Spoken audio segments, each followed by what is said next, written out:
Hey there, I'm Lee Ullman here with some big news from the National Young Farmers Coalition. We're partnering with Heritage Radio Network on a special season of The Farm Report. It's all about what's happening with the Farm Bill and how it impacts farmers and eaters. I am growing diversified vegetables on land that's been in our family for 150 years. And so with the pandemic, gentrification, property values going up, we had to sell the land and we lost it. Join us as we uncover the untold stories behind this massive piece of legislation that shapes how we grow our food, what we eat, and so much more. The problems we have had, those are things that come from earlier Farm Bill and USDA policy, right? Like Earl Butz, get big or get out. You know, it's my responsibility to know not only what I'm eating, but then like how that all came to be. And realize like, wow, like this piece of legislation, all this money, like it's technically something that I support as a taxpayer. While Congress debates the next Farm Bill, this is not just an invitation to listen. It's a call to action. Be part of the conversation. Subscribe to the Farm Report on Heritage Radio Network, wherever you listen to podcasts. You're listening to Heritage Radio Network. Since 2009, HRN podcasts have been exploring the wide world of food, beverage, and agriculture. Learn more at heritageradionetwork.org. This episode is brought to you by Wisconsin Cheese. We've been making cheese in Wisconsin since before we were even a state, which may be one reason why we win so many awards for it. It's what happens when a whole state dreams in cheese. Find your next favorite cheese at wisconsincheese.com. We talk about food, we talk about music, with musical dudes, finger on the pulse, snacky tunes. Hello and welcome to Snacky Tunes. I'm your host, Darren Bresnitz. We have an all-new, delicious episode for you today.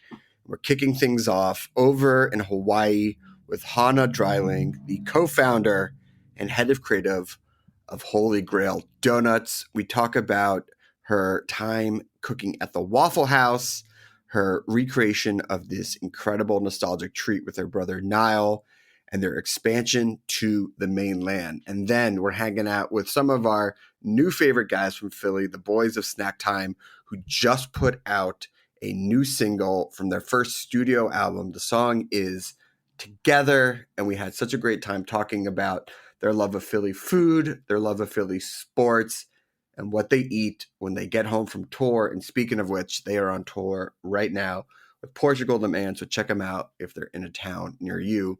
So please sit back, relax, and enjoy Snacky Tunes here on HRN.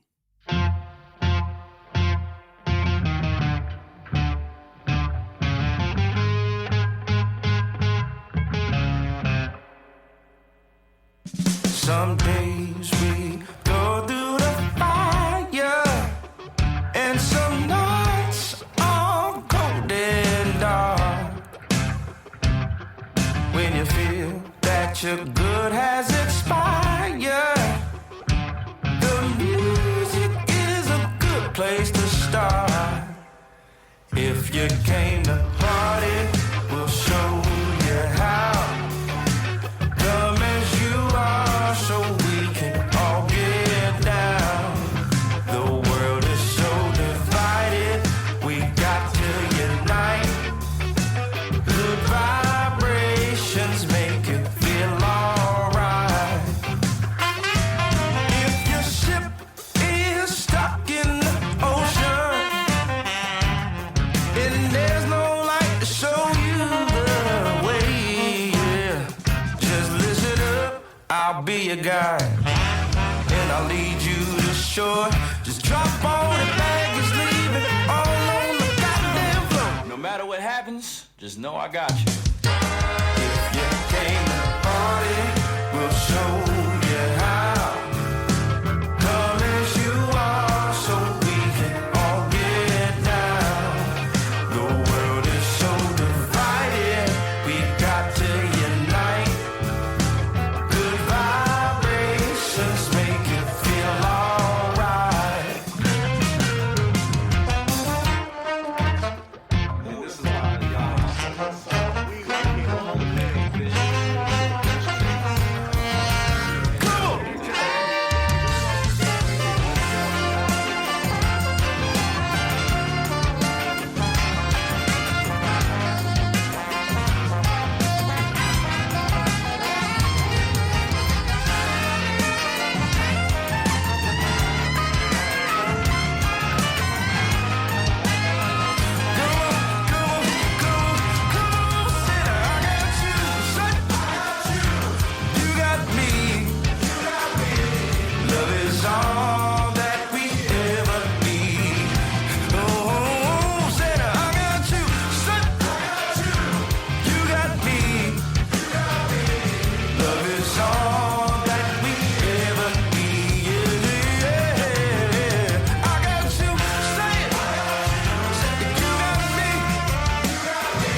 Hannah, welcome to Snacky Tunes. So happy you're joining us from Hawaii all the way here in LA. Welcome to the show.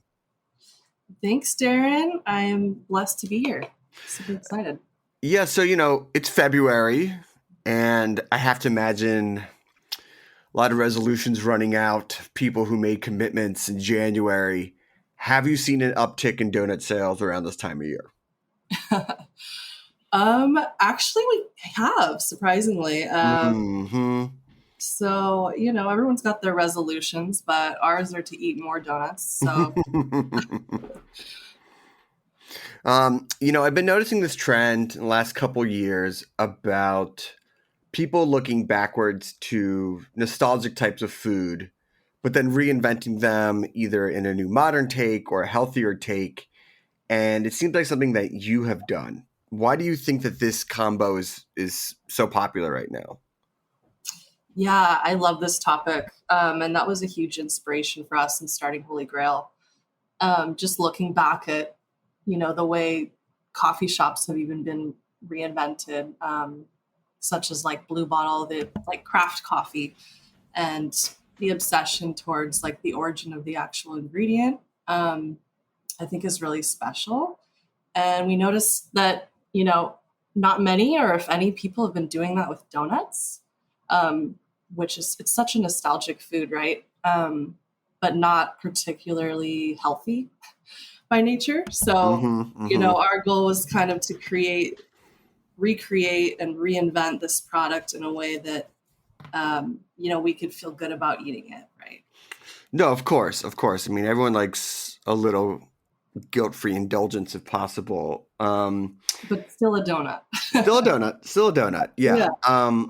Speaking of nostalgia, I read that you had worked at the Waffle House. Is that true?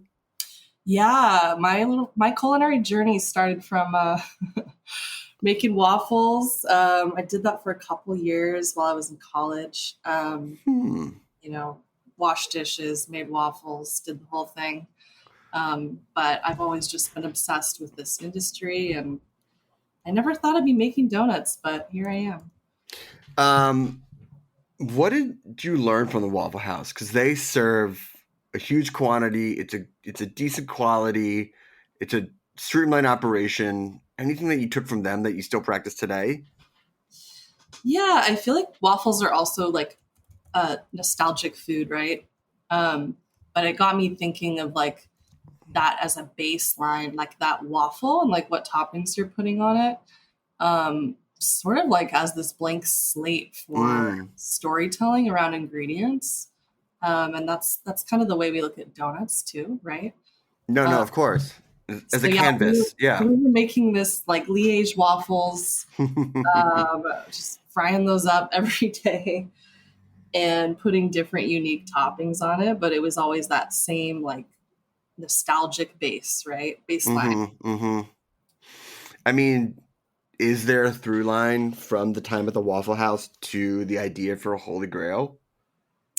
I haven't actually thought of the Waffle House recently. That was a fun college experience. But yeah, now that you mention it, that, probably creatively inspired me in one way or another. Yeah, I mean, it's so funny with what you keep with you as you journey and travel through life. And I know you made your way to Hawaii, I believe specifically Kauai. What brought you there? What made you want to leave the mainland?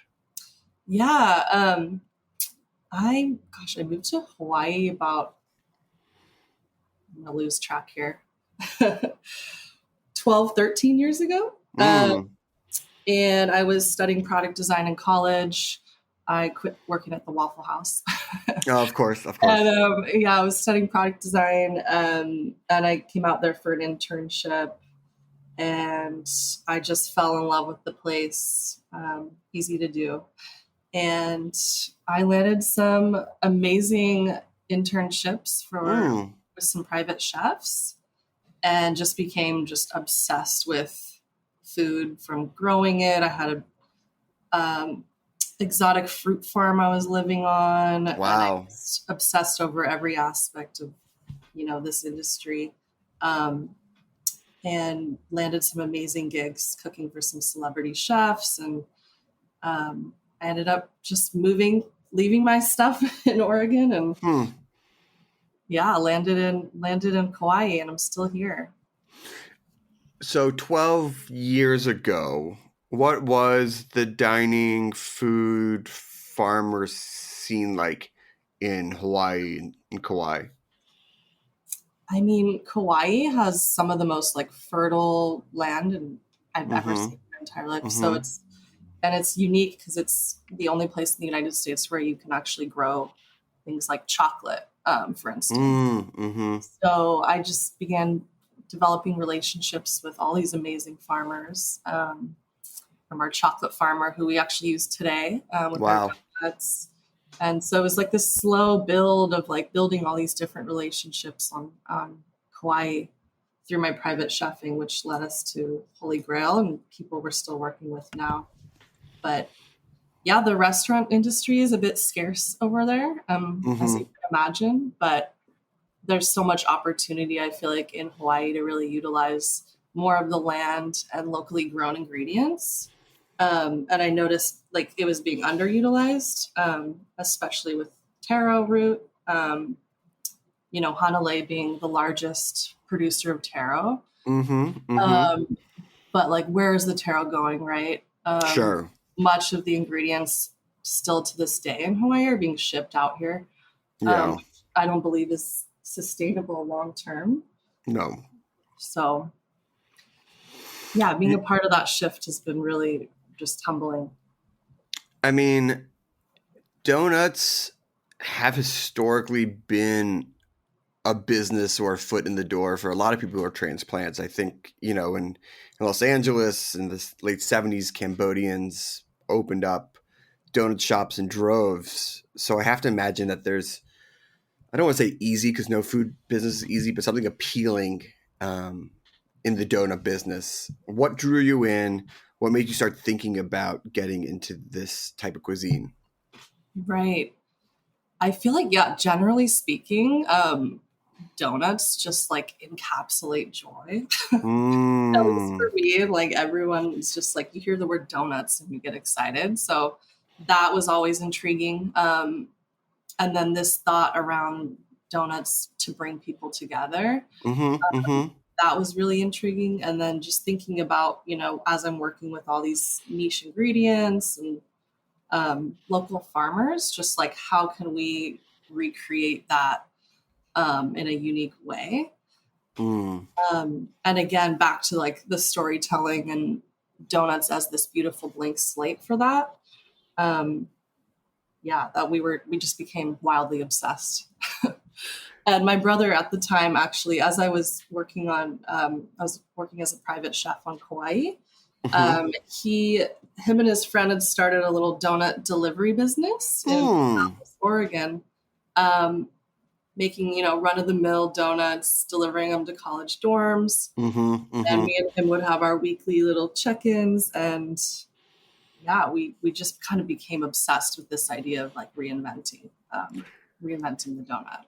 So you've spoken a little bit about the reinventing and you've alluded to the taro root, but once you landed on this donut business, how did you develop the recipe? How did you go in this direction? Because you also cook them to order, which is, anyone who goes into a donut shop, it's usually just rows and rows and rows of already cooked donuts. Right. Yeah. There's nothing better than a hot, fresh donut. No. Every time it's apple cider seson, get those tiny little donuts. Yeah. It's not the easy route, but it's so delicious. I don't know. One day it just clicked with my brother and I, and we just, the Holy Grail just came about. He literally we packed his bags and moved him out to Kauai. We're like, we've got to try this out. So we ended up buying a hamburger trailer and we're like, let's test this concept like one day a week.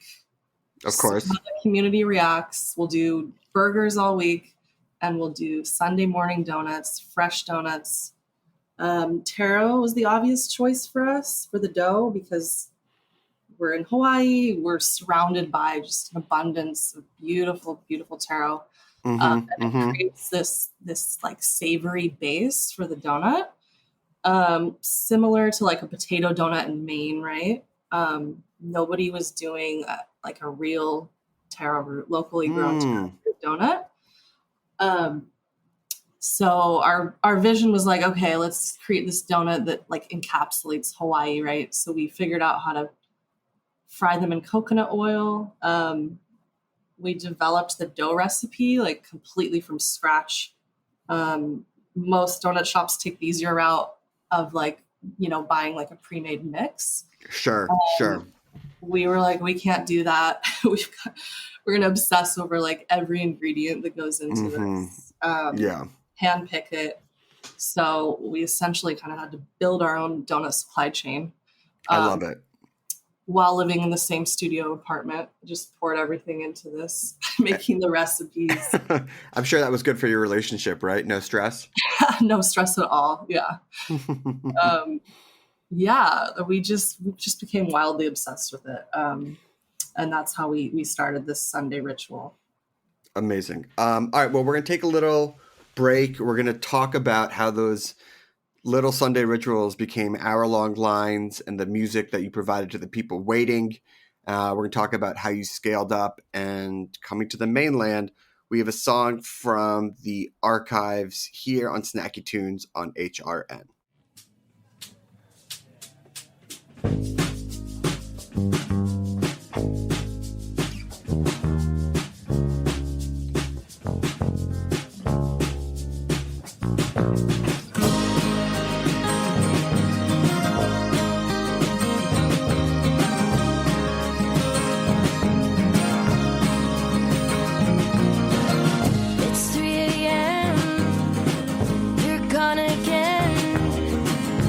Around the lakeside to put me to bedtime. Home in the cold morning, crawling out and calling. Spanish flies are waiting, evergreen big with sand. Call me daily, just to exercise my trust. Let's see how this unfolds. Living together.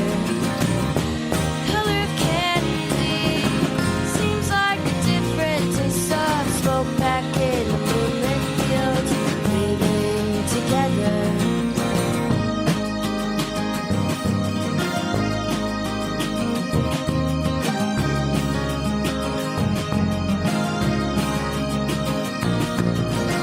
And shoot us a picture from melodic pictures.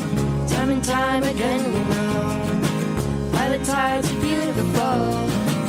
Pick up your brother, father, son, and mother, send him by the wayside, under the moonlight. Call me daily, just to exercise my trust. We'll see how this unfolds, living together. Color of candy, seems like a different taste of smoke back in the moonlit fields, living together.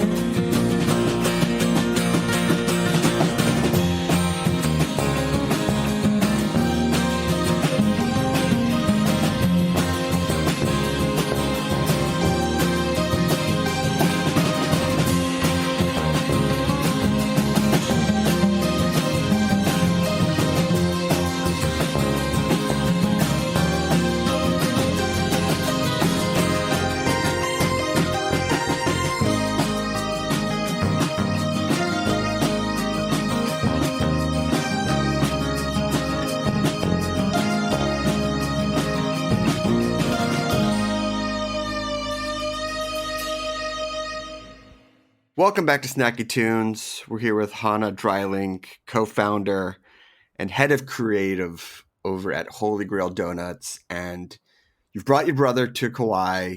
You've got these donuts going up Sunday morning.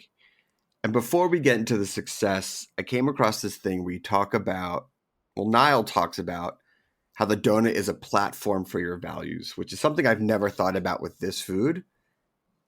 Does that ring true for you as well? And how are your values reflected on these donuts?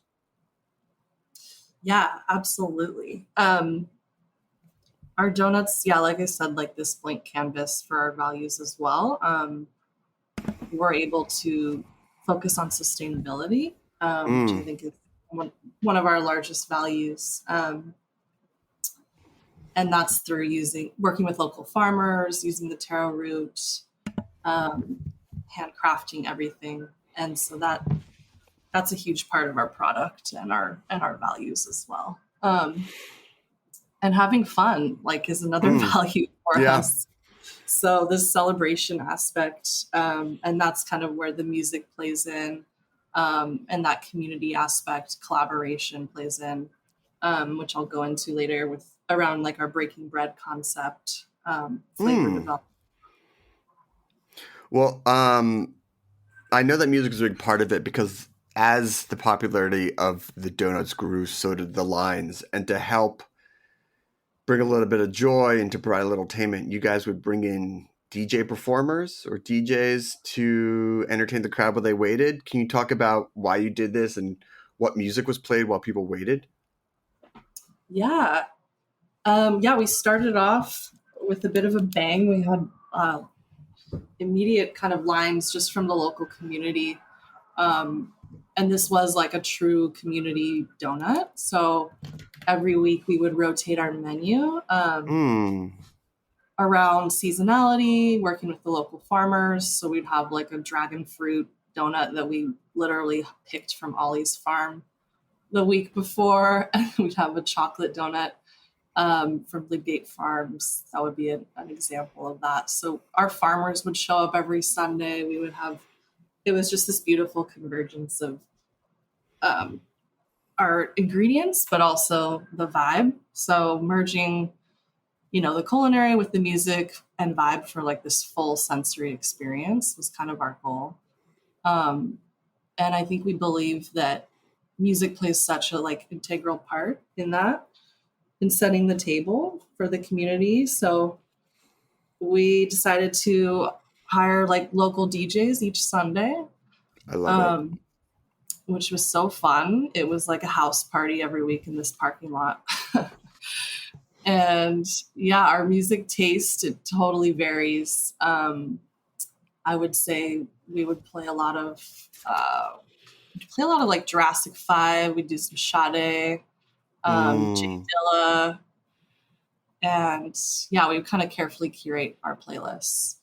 A lot of golden era hip hop, jazzy R&B, sprinkled in a little techno.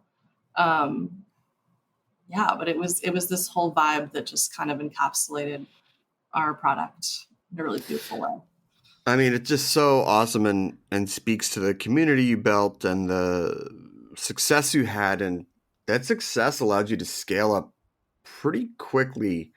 When did you realize you had something special and that you wanted to bring in outside investors and really turn this into a much larger enterprise? Yeah, I guess we never thought about that initially when we started Holy Grail. Right. We were having a blast and we were making a product we felt really proud of. And we were surprised and shocked and ecstatic that we had these crazy lines. And it was all like our community that was waiting in those lines, which is huge. And I think that's when it really hit us like, oh, we're onto something. And that was before tourists eventually caught on. But yeah, just the fact that like our community showed up for us each week and waited in hour-long lines, we're like, we have something. And we didn't prepare a pitch deck. We didn't think through any of that. However, we did, catch the eye of some incredible investors. Kevin Rose in particular, I think he was waiting in line at one point and he tried our donuts. I believe he tried them old actually the first time. Someone was like, you've got to try these donuts. Fresh. No, they brought him like a day old box of donuts and he just wilded out. He's like, these are insane. I want you guys to fly out to Big Island this weekend Wow. and give us a pitch. We're like, what? So we're like, okay, we had no, deck prepared. We had no financials prepared. My brother flew out there that weekend. We decided the only way to do this was to make a fresh box of donuts. Of course. So in his hotel room, he prepared a 4-pack, slid it on the table. In front of him. In front of it was True Wow. Ventures who initially caught our eye. And we got a deal on the spot. I mean, if someone cooked me fresh donuts on the spot, I'd probably give him a deal too. Right. Yeah. He made him in his hotel room, and it was all over from there. So really humbling experience. I mean, so you get this money, you get these capitalists in investment, and you decide to come to the mainland, which has a very large donut culture already, even coming to, the west side of California. Did you have to change your approach at all? Did you just feel so confident that you were offering something else that people were going to come? Was there a learning process on your side or the customer side? Yeah, I mean, I think our goal is to like replicate the vibe that started with in Hanalei. And so that's what we've been trying to recreate, which has had its struggles as well. Yeah, of course. But we essentially we're learning a lot about product education at the moment. We have so many differentiators that feel a little difficult at times, like the use of taro and coconut oil, our weekly rotating menu. So there's a little bit of a learning curve there, but overall people are going crazy and loving our product. So, I know that you have created a community in Hawaii. Now you have a community here, and obviously there was quite a devastating fire in Maui last year, and you gave back to the community in a huge way. Can you share a little bit about how you're able to support the people in need at their toughest time?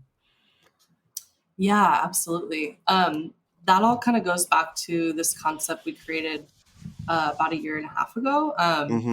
And this all was like back to our roots around merging culinary, music, this full sensory experience of like setting the table for our guests, and breaking bread. And then it was this light bulb of like this concept called breaking bread, where we use this donut as this blank slate, and we collaborate with different emerging artisans, brands, partnerships. So each month we're creating a new donut, a collaborative flavor that gives back 20% of the proceeds. It's incredible. So yeah, when the fires hit on Maui, we're like, okay, we've got to pivot. We had somebody else lined up to break bread with that month, and we moved things around, and we're like, okay, we're going to do this Maui Ohana donut. And we were able to raise over $11,000, which was huge. Whoa. And that was our most popular breaking bread so far. So it was amazing to see also the community showing up in a way, and purchasing that donut. So, wow. I mean, that's amazing. All from such a humble, tasty treat, you can do such big things. Yeah. Yeah, we're really excited about this concept. We're actually breaking bread with Master P donut just launched yesterday. So it's such a humbling experience to see, some of our like idols and people that inspired us growing up are wanting to make donuts with us. So yeah, it's pretty crazy. So you're in multiple locations on the island, on the mainland. You have built all these great things. You got such a great vibe and community that's coming along with you. What does the future look like? What's next? The future. Yeah, we're excited to keep expanding and growing. I think we're going to focus a little more on LA right now. We just signed a lease in Long Beach we're really excited about. And yeah, we're going to keep trying to spread like our initial vibes in Honolulu and create a different donut experience. Amazing. Well, listen, congratulations. If people want to check out the locations or get donuts or follow along and see who you're breaking bread with, where can they go? How can they see your story? Yeah, so right now we still have our 2 locations in Kauai. We have our original food truck in Honolulu. We have our flagship here in Honolulu. And then we've got our 2 locations in Los Angeles. We have Larchmont Street and Santa Monica. Amazing. Well, listen, congratulations. I can't wait to check out the donuts next time I'm on the West Side. And a big shout out to Lexi and Vanessa for helping set this up. And thank you for spending some time with us. Thank you so much. Thanks, Darren. Thanks, Lexi and Vanessa. Shout out. Fun. I appreciate it. Of course. We have another song from the archives and then a chat and live performance with Philadelphia's Snacktime here on Snacky Tunes on HRN.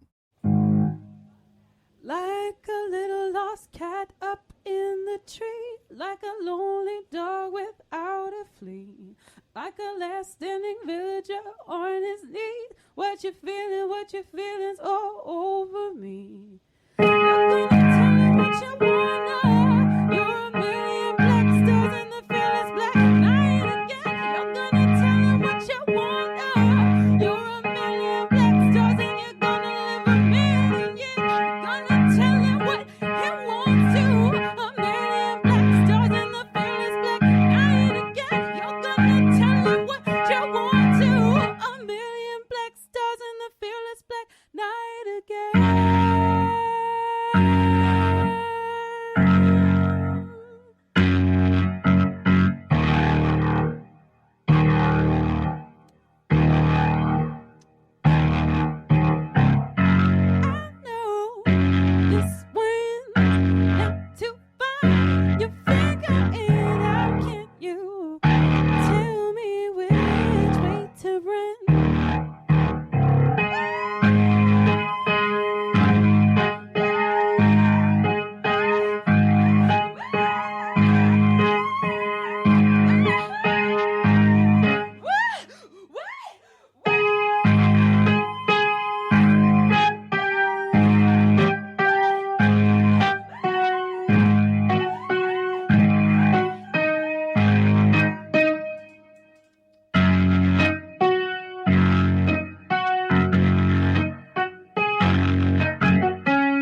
This episode is brought to you by Wisconsin Cheese. There's a reason when you think of Wisconsin, you think cheese. Cheese is a huge part of Wisconsin's history and future. In Wisconsin, the state of cheese, the tradition of cheese-making excellence began 180 years ago, before Wisconsin was recognized as a state. Immigrants traveled to settle in this lush green hills of Wisconsin, bringing their cheese-making traditions with them. These storied skills, combined with the freshest milk available, created a cheese-making culture that is uniquely Wisconsin. Wisconsin's 1,200 cheesemakers, many of whom are third and fourth generation, continue to pass on old-world traditions while adopting modern innovations in cheese-making craftsmanship. Find your next favorite cheese at wisconsincheese.com.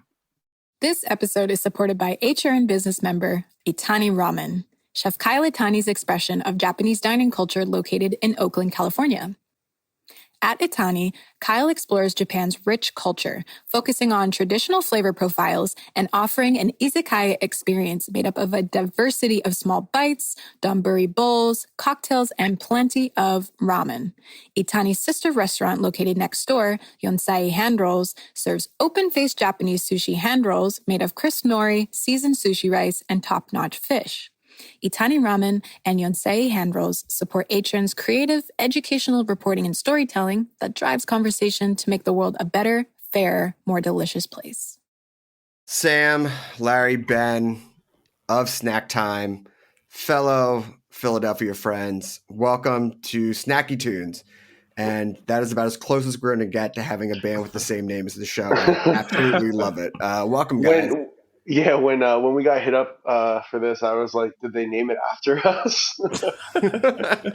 I mean, listen, we're all from Philly and we all love snacks. So I imagine that's, it's going to happen eventually, right? When we first started the band, I have a bunch of friends who do food and drink, and it was during pandemic, so everyone was doing a lot of pop-ups. Yeah. And my friend said, of course, leave it to Sam to take the best food pop-up name for a band. Yeah. Sorry, guys. Love to help you out. And I actually, at the moment, it was when we first started, I said, you could have it. She's like, no. So it turned out for the best. Yeah. Well, before we get into it, I just want to make sure we're sort of on the same page. I'd love to hear your favorite place to get a roast pork sandwich in the city. Who wants to go first? I'm basic. I started eating roast pork in high school, so John's Roast Pork. Mm-hmm. Classic. The thing is, that's not even basic, bro. Like, I feel like you can't. It's hard to beat that. I mean, yeah. I mean, it's the go-to. That's what I mean by basic. I will say I was a big John's Roast Pork guy. Like most of the time of being an affiliate. The past couple of times I've been to the Knicks in the Reading Terminal Market, which I guess is now Tommy the Knicks. Nice. Yeah. Pretty freaking good. Always classic. Always like the Tuesday before Thanksgiving, picking up a turkey, having a sandwich at like 9:30 in the morning. Yeah. With the broccoli rabe, and the sharp provolone, it's pretty magical. Of course. Ben, what do you have? I'm between those two. I'm more of a roast beef guy. I just find myself eating a roast beef sandwich more. I go to Nick's. Nick's roast beef. But nothing wrong with roast pork. No. We also got shout out to Drew DeTomo at Meeting House. Delicious roast beef. We just had him on the show the other week. Really? Yeah. Drew's like one of my best friends. It's I got a lot of Philly pride, so I'm always trying to put a little light on the city. I saw you interviewed Alex as well. Alex Kemp. He's a deep homie. We met in Montreal back in, I guess, pre-pandemic when he and Amanda first got together, and we became friends. He's good people. Good people. Great restaurant. Excited for what's going on with them. They're amazing. I'm a Tony Luke's guy, which I know has a lot of controversy of all the family drama. I stay away from that and just, go for the sandwiches. But I'm actually not familiar with the family drama. I thought it was just tax fraud. It's deep. We don't need to get into it, but go. We all got Google. You can get into it. Funny story about Tony Luke. Tony Luke Jr. hit me up on a message. He's a fan of Snacktime, and he said he needed a trumpet player, so you could listen to Eric Sherman from Snacktime on the upcoming Tony Luke single, Tony Luke Jr. single. I think it's called like Smooth Jam or something, but I heard it sounds really good. Yeah, cool. I mean, he's an accomplished musician in his own right. Look, not to take it down a note, but we are recording the Thursday after the unbelievable collapse of the Philadelphia Eagles. What did you guys do to eat your feelings or try and get over what was a collapse, the likes we haven't seen in a long time? Me personally, I just took my Eagles jersey off and put the Sixers one on. Have you guys ever seen the meme of Homer Simpson like backing out into the bushes and coming back out? Yeah. I'm honestly I'm mainly only a Sixers fan these days. I grew up a New York Giants fan. From New York, raised in Florida, but was a longtime New York Giants fan. And then I became a fan of the city of Philadelphia more so. So it was more so being supportive to other members of our band who were deeply affected and traumatized by those actions. So we're still picking up the pieces, but I think we're going to be okay. Yeah, it's been. I mean, I'm a little removed from it being out in LA, but everyone who I know from Philly was watching was just a lot of big, like, heavy sighs over text as the night dragged on. Yeah. It's a pretty big thing, too, because I get the Jason Kelce comparison probably twice a day. And I think with him being less on the TV after his potential retirement, they're going to have to find another person to compare me to. Yeah, well, or I mean, step in for him. Oh, dude, I literally have dreams I feel like I have like a quarterly dream about the Philadelphia Eagles have an open call and they need me to play right guard. And I haven't played football since 2011. And I still, like, in my dream, I'm like right with it. Like, I could move, I'm fast as fuck, I'm strong as fuck. And so maybe, who knows? I mean, to be fair, Invincible does exist. Tony Luke was actually an extra in the movie. So if we want to run it back from Invincible 2, let's go. Vince Papali. Yeah. Speaking of the Sixers, you guys have played a couple of halftime shows with them. One, incredible. Two, how'd that happen? Three, how'd you feel being out on the court? So we, back in the day when we first started, we were a pandemic band. So we really just played out in the streets. And we have a friend of the band. His name is Brian Nadav. He's a owner of a really great lifestyle clothing and shoe store called Lapson and Hammer. He invited me to a playoff game to go see the Hawks back in, I guess it would have been 2020, 2021. And I ran into the guy who's the head of presentation. And he's like, yo, this guy saw you in the street. They want to have you do a thing. So initially we were going to be playing for the Eastern Conference Championship Finals. I guess it would be 21. But the Sixers, in Sixers fashion, lost in Game 7. It didn't end up happening, and then they ended up following up in the beginning of the next season. We played opening game for the NBA. It was awesome. Since then, we've probably done it about 20 times, so it's been really great. They kind of just saw us on the street, which is sort of the story for a lot of people in the early days. They just saw us and the energy we brought, so it was a really cool thing. Amazing. I want to talk about those early days after we hear our first song. What's the first one you're going to play for us? The first one is Gotta Get Funky. Is that correct? Mm-hmm. So this one is Gotta Get Funky. On the physical album version, you will see Gotta Get Funky in parentheses while you're taking a shit. Online, you will now just see Gotta Get Funky. Okay. Well, yeah, there we go. Here we go. Gotta Get Funky, Snack Time Live here on Snacky Tunes on HRN.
That's what I'm talking about. Welcome back to Snacky Tunes. We're here with Sam, Larry, and Ben of Snack Time. And before the break, you were talking about getting started, busking in the street, and that's just how you met people and got the word out. Why did you start that way? Why start a band during the pandemic when arguably it's the worst time to do anything where you're trying to get a group of people together? I think it's the worst time and the best time. Everyone in the group has been a professional musician doing freelance stuff, for as long as they can remember. But during this time, everyone, kind of lost all their gigs. They had a bunch of downtime. We didn't get to play music for so long with other people. Venues were shut down, and it was kind of like the only place we could do it was outside. Right. The amount of times we could do it was unlimited because it wasn't like, oh yeah, you're hired for this gig, show up on Tuesday. Right. It was just like, let's go to the park and play. So it was that paired with like the community of Philly was like, there was nothing to do. Sure. They hadn't heard music in so long. And this was like a relatively safe thing to do. You could go outside, be spread out. This is talking like 2020 times. Yeah, when it was real bad. So that's kind of what started. It was the need to fill something in Philly where they just needed joy and they needed to dance and they needed to get together. But it was also like all of us were out of a job. We had a bunch of time and we would make a little bit of money, but it was more to like get together and play music. So that's how it didn't really start as like, hey guys, let's start a band. It was just kind of like, yo, who wants to come play? Yeah. And we do it again and again and again. And then it stuck. And then how long did it take to solidify? And when you're like, oh, this is something real. It's kind of funny because I remember the first time we got out there, and Ben and I had gotten there maybe 15 minutes before everybody else.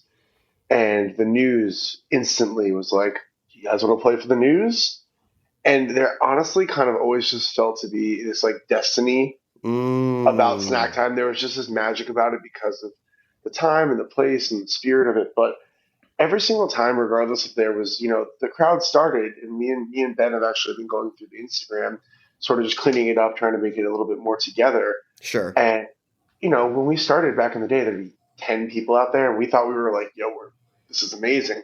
And then you look back to our last performance in Rittenhouse, which is probably a year and a half ago, and it was upwards of 300-400 people just amazing pulling up. And it was, so it's, in a way, it's kind of always felt like it was solidified, but I think every single time there's a new benchmark that we hit, that kind of brings it one more level up. Well, I'd also add, and Larry can definitely speak more of this, when it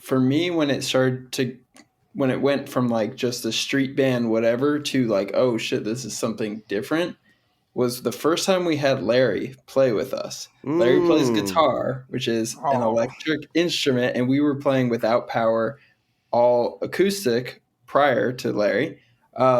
We were on a stage at a music festival called Beard Fest in New Jersey, and we had Larry, and it was like we had went from this sound of just horns and drums to playing into microphones for maybe the first time, having Larry and that group. And it's actually, we played Gotta Get Funky, the song you just heard. We played that for the first time.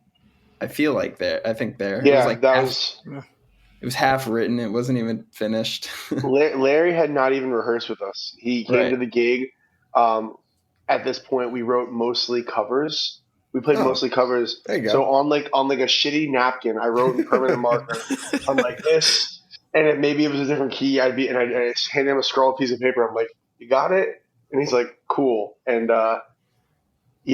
just to kind of piggyback off Ben, I remember we used to close most of our sets in Rittenhouse with Purple Rain. It was like a big emotional moment, and that's also on our first music release. We have a live version of Purple Rain. And Larry just absolutely fucking played one of the most beautiful solos I've ever heard. I mean, that song without a guitar solo is not the song. Right. Yeah. Yeah. So definitely that was a huge moment, being like, yep, this is definitely a new step in the right direction. Being a part of the Philly community is such a great thing. And it's a rare thing, just because it's great music and art and things like that. But, the food scene has really exploded. And I know that you guys have deep ties to that community. You've done pop-ups before. Why do you love that crossover of food and music? How do you see them relating to each other? And who are some of the chefs you've worked with? So Snacktime, prior to the band Snacktime, was actually started as a pop-up called Snacktime. And it was started with me and a chef. Her name is Jen Zavala. She has a restaurant in South Philadelphia called Wanted Tamale. And basically, to me, the Snacktime is the intersection of food, music, and community. And I think that in so many ways, it's like an unsung hero of a lot of people. Because I think that a lot of people, just in the same way that they expect to go to a restaurant and the food's going to be ready and hot and perfect all the time, people don't really see the work that goes into it in the same way that I find that with music. I think that people just expect to go hear really good music, and they don't care about, your loading, and they don't care about what time you got there. They don't care about how much time you practice. They just expect it to be good. So I think that there's just so much intersection of of similarities. And also I just think that there's just so much good food. And I met so many friends through through the food scene prior to even having any band of my own or our own, that for so long, it was just like I felt this thing that was missing of this community that people can get together and listen to music and eat food. And then I, sort of just wanted to be not be the change, but just see the things that I wanted to do. So, and it's really awesome because like through Snacktime, like I obviously have had our own connections that we've had, and then like Larry and Austin, who are from Philadelphia, have shown us so many great insider spots. So it's really shown me all the beautiful food that Philly really has. So to get back to your question though, we've done a lot of different collaborations. We've done Michael Ferreri from Irwin's. We've done Michael Solomonov from the Zaha family, Jose Garces. We've done Matt Kahn from Middle Child, Matt Buddha from Liberty Kitchen. I know there's a bunch more. Shout out Mark Vetri. Yeah, Mark Vetri. Oh my God, Philly goat. Mark Vetri. We played at his restaurant a bunch, and then when we were in Las Vegas, Mark set up a gig for us at his restaurant in Las Vegas, and had us do an amazing show with all this. It was a Philly food party in Las Vegas that he basically helped us put together while we were playing Life is Beautiful. So we were eating, like, honestly, one of the best roast pork sandwich I've ever had in my life. It was like this crazy porchetta vibe. Yeah, I mean, and then that's not fair if it's coming from Mark. You know what I mean? So and then after the gig, he took us up to the top of the casino, and we ate at Vetri Las Vegas. And then the next day, he set us up in a cabana before we played Life is Beautiful. So it was we were so styled out. It was like our first time on the West Coast, and we just like got absolutely styled out. And big shout out to Mark Vetri. Huge shout out. Popper Dilly changed my life. Yeah, baby. His pasta will make you see the world in a different way. All right, let's get to the next song. What are you going to play for us? The next song, everybody, we're going to be listening to is called Snack Motherfucking Time. It's one of my personal favorites. Yeah, I mean, it's an anthem. So let's go. Here we go. Snack Time, Snack Motherfucking Time, live on Snacky Tunes here on HRN.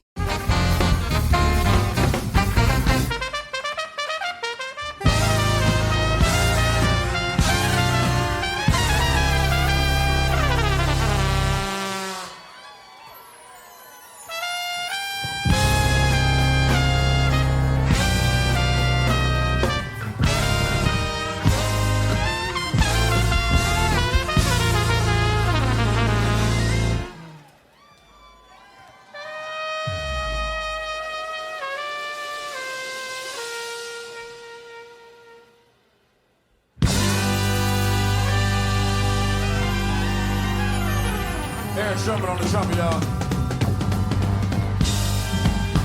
Oh, man. The clothes are starting to come off and everything. Boy, shit, get in there.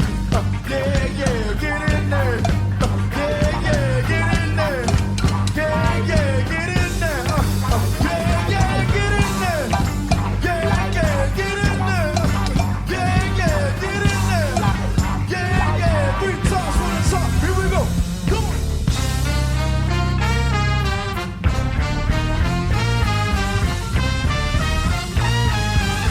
Put the ball in this together with your hands from side to side, side to side, side to side, side to side, side to side, side to side, side to side. From the front to the back, wait, side to side, side to side, side to side, side to side, side to side, side to side. We're gonna stretch it out, stretch it out. Let me hear you say, yeah, yeah, yeah, yeah, yeah. You say, say, yeah, yeah, yeah, yeah, yeah. You say, here we go. Build me up one time. Let's go. Come on, everybody. Time to get off your feet. We're gonna have a party in the club or in the street. Forget all your troubles, all that shit behind. And that's why we here. Why? Because it's that motherfucking time. Never put it to one volume.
up in 76, foot with the fields and birds, last bought him the chip.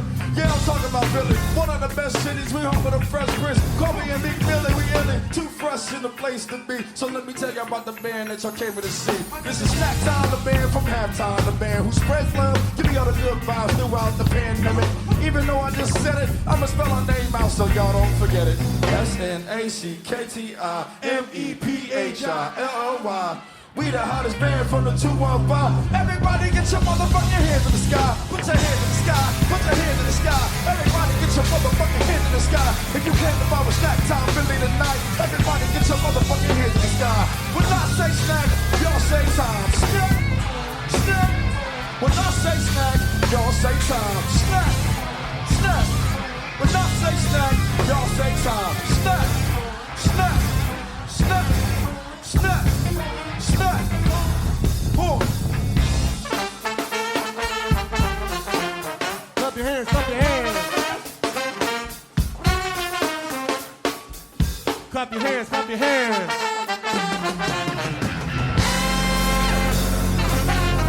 Shawty got a big over. Oh, yeah.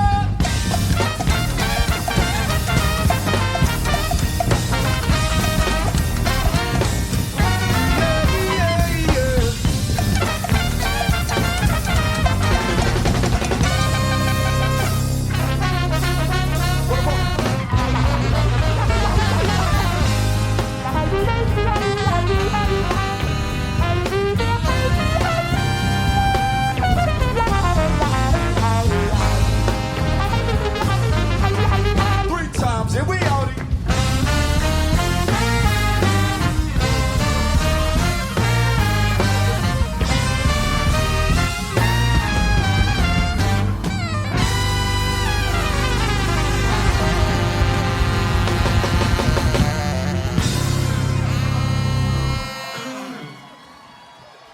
Brooklyn ball.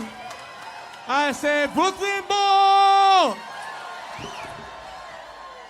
So y'all, I don't know if you guys know this, but we actually were one of the first bands to play here just about 2 years ago. Following that, we released our first record, Sounds from the Street. Were any of y'all there? That's what I'm fucking talking about, because Snacktime fans are the best. You're our snack team. I'm gonna take a quick second to recognize some people on the stage. For the first time in public, on the keys and trombone from Camden, New Jersey, that is Michael Sticky Lips Spearman. Welcome back to Snacky Tunes. We're here with Snacktime. And we opened up this episode with the lead single from your first studio album, Together. It's out now. How does it feel to have a recorded song out in the world? We've been waiting a long time for this. Yep. We had this great live record out for a couple of years now, and people really loved it. But I think we have really transformed over the past couple of years. And we're so excited to show people sort of like where the band is going as we continue to get out of the market and sort of trying to like change people's perspective on like what it means to be a band with a bunch of horns in it. Right. Because you could have one idea of what that is, but you're doing something a little bit different. Yeah, we have all the respect in the world for all of our brass band homies and the ones who really made it happen. But we get a lot of comparisons to like, oh yeah, you guys are like a New Orleans brass band, and we love that, but it's just not us. So we're really trying to change the narrative around like what Snacktime is. And you're gonna have a chance to do that on tour with Portugal the Man. Yeah, we've been out for a couple days now, and it's been legendary. I can't believe the reception we're receiving from these people. It's been amazing. Yeah, I mean, it's always good to open up for a band that's not apples to apples, because that's a way for people to really get to learn about you instead of you opening for, and again, Preservation Hall, love them, shout out to them and their status, but I get I get why you would want to open up for something a little bit different. And yeah, Larry actually has been such a help since he's joined the band. Like, you know, we went from not playing into microphones to now I'm an endorsed artist by Aguilar, and I have like pedal rig and like I have all this scientific shit happening that I never thought I would ever do in my life. So it's all to make it not sound like a tuba. Yeah. How far you come? No, it is a tuba, but don't call it a tuba. I heard that in your past festival appearances and being on the road that you've set up cookouts backstage and hosted different bands or had potlucks. No? Okay, hold on. Sorry. Elliot has wanted to do that, and we're down. Got it. It has not happened. We can lie though. No. Let me cut that out. 1 second. Yeah. Larry, that looks good, bro. What you got? Watermelon? Nah, Snapple apple, man. Oh, yeah. All right. My favorite Snapple is peach. I haven't come across that one. All right. Here we go. Yes. So I know you're going out also with Eric Andre on a cruise. Yeah. What's the vibe with that? Are you excited about the buffet? Well, actually, we just came back from that. It was at the beginning of it was at the end of last month before we hit the tour, and it was unbelievable. I mean, Eric has been so supportive to us, and Larry can tell you some crazy stories about some stuff he did on the cruise. So we might have to save that for the unedited episode.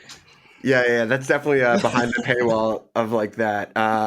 Yeah, I mean, again, getting out in front of like the comedic, crew and group of people is just a great way for you to, I don't know, spread the word of Snacktime. I mean, the first opportunity, and Ben can tell you a little bit more about it, but Hannibal Buress and we connected on the internet, and we basically sent Hannibal Buress a comment, making reference to one of his jokes about Philadelphia, and then we wound up playing with him, and then Ben, if you could tell him a little bit about the handful of gigs we did with Hannibal, that was a blast. Yeah, I mean, there's just always been a strong connection of music and comedy, and I think it's a lot of like on the spot. Even if the song doesn't involve a bunch of improvisation, it's like we know how to improvise and we know how to change stuff up on the fly, and that goes with working with any musicians. But I feel like comedians that are also musicians, you like really do not know what to expect on stage. And when we played Eric Andre's birthday party, and he basically just had the mic. We were on stage for like 6 hours, and wow. At one point he's just like, "Can we do some Rage Against the Machine?" And we're like, "Okay, let's go." I'm like, "Yeah, do this." We never played that song ever. So we went from Whitney Houston to Rage Against the Machine to I don't know, James Brown, Michael McDonald. We love doing that, but not every gig calls for that, and not every audience is ready for that. But something about the crowd that comes for Eric Andre, they're like, we're down with whatever happens. It's funny because, like I said, for the first couple of years, for the first year, we didn't have any semblance of set lists, or everything we did was based upon being a DJ. We were just always trying to think. And I think a lot of how we program our stuff now also is still to keep the party going, because we still wind up doing a lot of corporate gigs and weddings. So we're always trying to essentially treat it as if you're listening to a DJ versus a band. Yeah. So, but a lot of the times we have all these hand signs and codes that we do when we're live that it's been written about in these publications. And it would be like, they have this way of communicating with each other because we're so used to operating on the fly that. Got it. That's amazing. We figured out our own language, how to talk to each other. Amazing. Well, listen, you're on the road, and you're on the road for the next few weeks. Final question: when you finally get back from a festival or tour, what's your first stop for food in Philly? Larry? Oh man, so I had a New Year's resolution to just eat better overall. So I think I'm going to want real food, because I feel like we're going to have a certain attachment to a certain taco spot on the road. We have just been selected as a Feed the Beat recipient. So now we are partnered with Taco Bell. They sent us a bunch of gift certificates to feed us on the road. Okay, all right. I'm going to have to let my stomach heal up after all that Taco Bell, Yeah. I mean, you could do like a lettuce bowl or something. Yeah. I will go get the best salad. I know you just had Drew DeToma on your show. Yeah. The best salad in Philadelphia Meeting House. Shout out. Shout out. That's what we're gonna need to heal ourselves. Actually, yeah, that and cafe non soup. Yeah, I was gonna say I'm loving everyone's respectful, healthy answers. I'm going to get the most delicious bowl of pho from Cafe Non. Yeah, and it's gonna be short rib pho. Larry, did we just watch your resolution break? Yeah. Because I'm going to get K-Pot now when I get back. That's like my spot. I go to K-Pot all the time, and got to stop. Yeah, we are definitely a hot pot kind of band, which is fun because hot pot is also very communal, and that's very much about us. Like the next song you're going to hear called "Together." Yeah. You like that? Yeah, I do like it. All right. So Together is the single. If people want to check you out, where can they go to hear the album, see the tour dates? You can find us on Instagram at Snacktime, and you can find us on all streaming services. We're on Facebook, but if you want the most activated way to be in touch with us, we are mostly active on TikTok and Instagram. Our website, snacktimephilly.com. Love it. All right. Last song. What do you have for us? What are you taking the show out with? We have our other single that just dropped. We dropped the single. Oh, yeah. Larry's got the jersey right there. We dropped the single as a two songs together. So we had Together come out, but we also have this song, I Don't Give a Damn. And it's kind of about, just forgetting about all these things in your life that are that you're so normally caught up with and you're worrying about, and it's releasing all that. And rather than a really negative, I don't give a damn, it's more of a positive. Amazing. Well, congrats to you guys. If anyone wants some good merch, check out their website, get a jersey. It looks awesome. A big shout out to Elliot, John, and Graham for helping set this up. Here we go. Snack Time live on Snacky Tunes playing I Don't Give a Damn on HRN. We'll see you next time. Help me spell the name of S-N-A-C-K-T-I-M-E. What was it? S-N-A-C-K-T-I-M-E. Last time. S-N-A-C-K-T-I-M-E. Drums, break down, come on. Hey y'all, this next one's a new one called I Don't Give a Damn. And it goes a little something like this. I said, oh.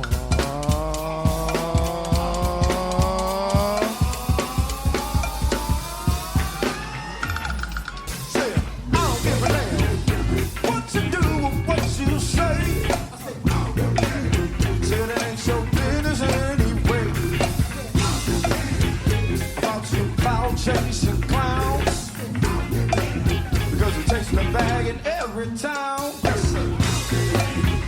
If you think we got no gear, shouldn't be tough because the pocket's never been filled. If you're always digging up dirt, does what goes around comes back around to the ones who start it first. Come.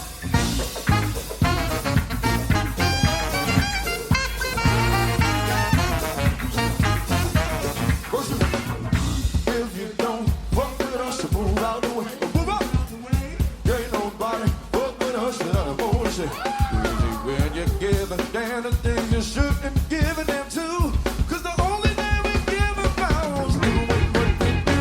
So, if you think we just make noise, cause the more you talk, the more we stay employed. So keep that same energy if you think we just a joke, cause it's snack motherfucking time and we want all the smoke.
We talk about food, we talk about music with musical dudes.